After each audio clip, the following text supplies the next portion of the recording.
Hi guys, and happy weekend. So today we're going to be doing something a little bit different, and we're going to be taking a look at the energy from February 14th to February 20th. So today I'm going to ask you to pick between a number 1, 2, or 3.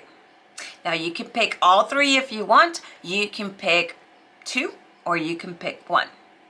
And what I'm going to do is I'm going to label the cards as 1, 2, 3. So today we are using the Goddess Power cards, and these are older and I have no idea where I got them from. So hopefully you got that card, pick that number. Now while you're picking that number, remember that I am now scheduling readings for October 2022. I do not DM you to give you a reading. There's a lot of spam accounts out there, so just report and ban them. And block them and just carry on with your life. If you are ready for your curandera candle, your session, whatever it is, head over to www.lightwitchtarotshop.com. And if you have chosen, let's begin.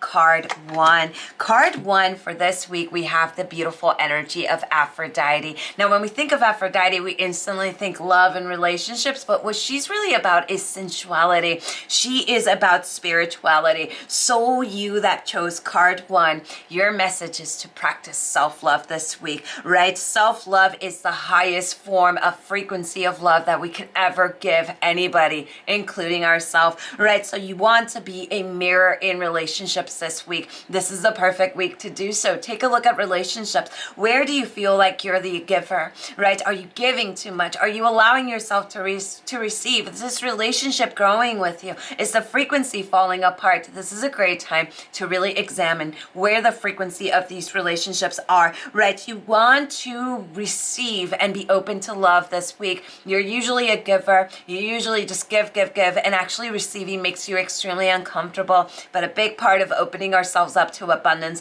is learning to receive and learning that we are also worthy and open to that love, right? So this is going to be a week for you, number 1, right? To really practice self-love, to really know your worth, and to start seeing what relationships are you ready to grow with and which ones are you ready to release. Now, card 2. If you chose card 2, you have the energy of Hera. Now, Hera is very in tune with the energy of water, right? So basically, she is the goddess of order in marriage and structure in love and relationships, right? So this is going to be a week to really look at life and everything with the eyes of a child, with the eyes of the maiden, right? You really want to stay away from jealousy or envy or anybody who may be acting like that in your life.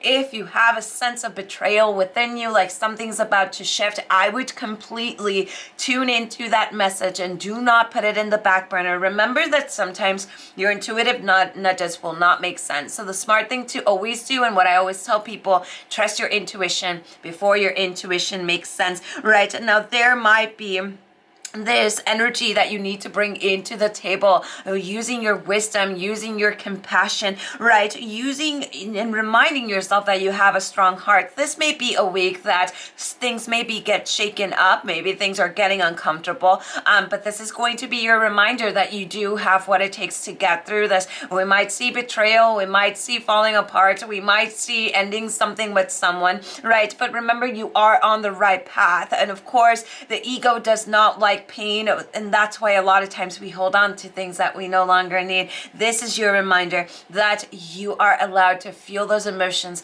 and heal at your own time. If you chose card 3, you have the energy of Epona. Now, Epona is all about earth, right? She is fertile, wild, and swift. She is a sorceress. So for you, number 3, you need to get grounded, right? You need to really allow yourself to jump into the energy of basically Leo and Virgo, Jupiter and Pisces, you need to start manifesting. Manifest the wealth that you want to bring. This is a time to have a plan for you, right? To have a plan of action and actually go for it, right? You can manifest through your roots, so straighten your root chakra. A lot of times we just go on the heart, or we're just working on that third eye. Your manifesting comes from your root chakra. That's where your confidence comes from. That's where your inner fire comes from. So if you're feeling a little bit low, I would use red jasper. I would use affirmations that remind you that you have what it takes, and really be careful with the limiting thoughts this week. You want to kind of get out of them by reminding yourself that what I seek is also seeking me. So hopefully this spoke to you guys. 1, 2, 3. I will see you again next weekend. If you're ready to work with me, head over to www.lightwitchtarotshop.com. If not, I'll see you next weekend. So subscribe and like your video, whatever they say here, just so you don't miss me. Right? So I love you. Te adoro. Te quiero. Lots of love and light to everyone. And blessed be. Bye-bye.